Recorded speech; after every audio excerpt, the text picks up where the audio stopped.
ಎಲ್ರಿಗೂ ನಮಸ್ಕಾರ ವೀಕ್ಷಕರೇ, ನಮ್ಮ ಚಾನಲ್ಗೆ ಸ್ವಾಗತ.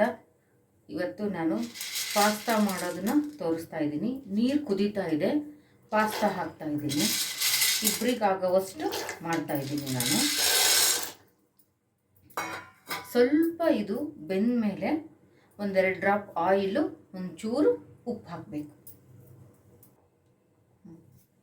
ಈಗ ನೀರಲ್ಲಿ ಕುದೀತಾ ಇದೆ. ಒಂದೆರಡು ಡ್ರಾಪು ಎಣ್ಣೆ ಹಾಕಬೇಕು, ಯಾಕಂದರೆ ಒಂದಕ್ಕೊಂದು ಅಂಟ್ಕೋಬಾರ್ದು. ಆಮೇಲೆ ಸ್ವಲ್ಪ ಸಾಲ್ಟ್, ತುಂಬ ಒಡೆದೋಗೋ ಥರ ಬೇಯಿಸಬಾರ್ದು. ನೀಟಾಗಿ ಚೆನ್ನಾಗಿ ಬೇಯಿಸಬೇಕು. ಈಗ 10 to 15 ಮಿನಿಟ್ಸ್ವರೆಗೂ ಬೇಯಿಸಿದ್ದೆ ನಾನು. ಚೆನ್ನಾಗಿ ಬೆಂದಿದೆ. ಇದನ್ನೀಗ ಒಂದ್ಸರಿ ಶೋಧಿಸ್ಕೊಂಡು ಮತ್ತೆ ತಣ್ಣೀರು ಹಾಕಿ ಇನ್ನೊಂದ್ಸರಿ ಶೋಧಿಸ್ಕೊಂಡ್ರೆ ಒಂದಕ್ಕೊಂದು ಅಂಟಲ್ಲ ಅವು. ತಣ್ಣೀರಲ್ಲಿ ಈ ಥರ ಒಂದ್ಸರಿ ಶೋಧಿಸ್ಕೊಂಡಿದ್ದೀನಿ ನೋಡಿ, ಈ ಥರ ಒಂದಕ್ಕೊಂದು ಅಂಟಲ್ಲ.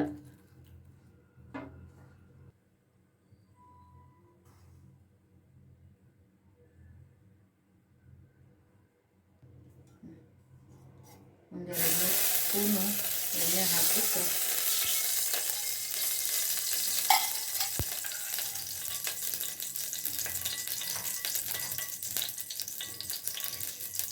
ಹಸಿಮೆಣಸಿನ್ಕಾಯಿ ಹಾಕ್ತಾ ಇದ್ದೀನಿ ಮೊದಲಿಗೆ.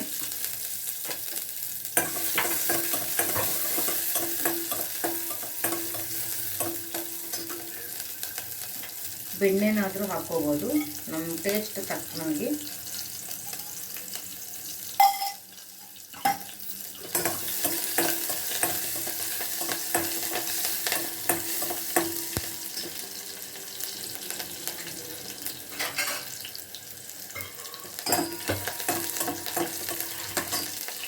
ನಂತರ ಒಂದು ಆನಿಯನ್ ಕಟ್ ಮಾಡಿ ಇಟ್ಕೊಂಡಿದ್ದೀನಿ.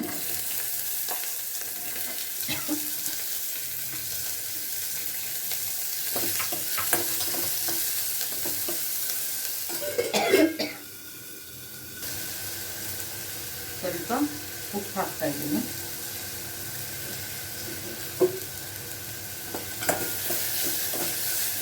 ಈರುಳ್ಳಿ ಚೆನ್ನಾಗಿ ಹಸಿಮೆಣಸಿನಕಾಯಿ ಬೆಂದ ಮೇಲೆ ತರಕಾರಿ ನಾವು ಕ್ಯಾಪ್ಸಿಕಮ್ಮನ್ನು ಹಾಕೋಬೋದು.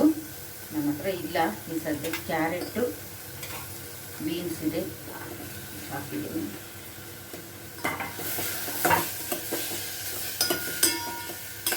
ಇದು ಚೆನ್ನಾಗಿ ಬೆಂದ ಮೇಲೆ ಒಂದು ಚಿಕ್ಕದು ಟೊಮೆಟೊ ಹಚ್ಚಿ ಇಟ್ಕೊಂಡು ಹಾಗೆ ಇದರಲ್ಲಿ ಸಾಸಲ್ಲಿ ಸಹ ಉಪ್ಪು ಇರೋದ್ರಿಂದ ಸ್ವಲ್ಪ ಮೊದಲಿಗೆ ಉಪ್ಪು ನೋಡಿ ಹಾಕ್ಕೊಳ್ಳಿ. ಒಂದು ಟೊಮೆಟೊ ಕಟ್ ಮಾಡಿ ಇಟ್ಕೊಂಡಿದ್ದೀನಿ, ಟೊಮೆಟೊ ಹಾಕ್ತಾಯಿದ್ದೀನಿ. ಎಲ್ಲ ಚೆನ್ನಾಗಿ ಮೆತ್ತು ಬೆಂದ ಮೇಲೆ ಲಾಸ್ಟಿಗೆ ಸಾಸ್ ಹಾಕ್ತೀನಿ.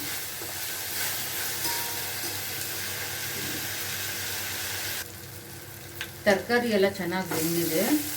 ಈಗ 4 ದೊಡ್ಡ ಸ್ಪೂನಲ್ಲಿ ನಾನು ಟೊಮೆಟೊ ಸಾಸ್ ತೊಗೊಂಡಿದ್ದೀನಿ, ಕೆಚಪ್ಪು. ಇದರಲ್ಲಿನೇ ಗಾರ್ಲಿಕ್ಕು, ಆನಿಯನ್ನು ಎಲ್ಲ ಮಿಕ್ಸ್ ಆಗಿರುತ್ತೆ, ಟೇಸ್ಟ್ ಚೆನ್ನಾಗಿರುತ್ತೆ.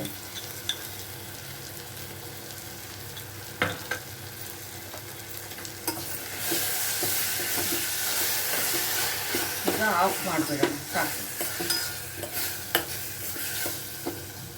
ಈಗ ನಾವು ಬೇಯಿಸಿಟ್ಕೊಂಡಿರೋ ಪಾಸ್ತಾ ಮ್ಯಾಕ್ರೋನಿ ಹಾಕೊಳ್ಳಿ. ಜಸ್ಟ್ ತುಂಬ ಜೋರಾಗಿ ಕಲಿಸ್ಬಾರ್ದು, ನಿಧಾನಕ್ಕೆ ಈ ಥರ ಕಲಿಸಿದ್ರೆ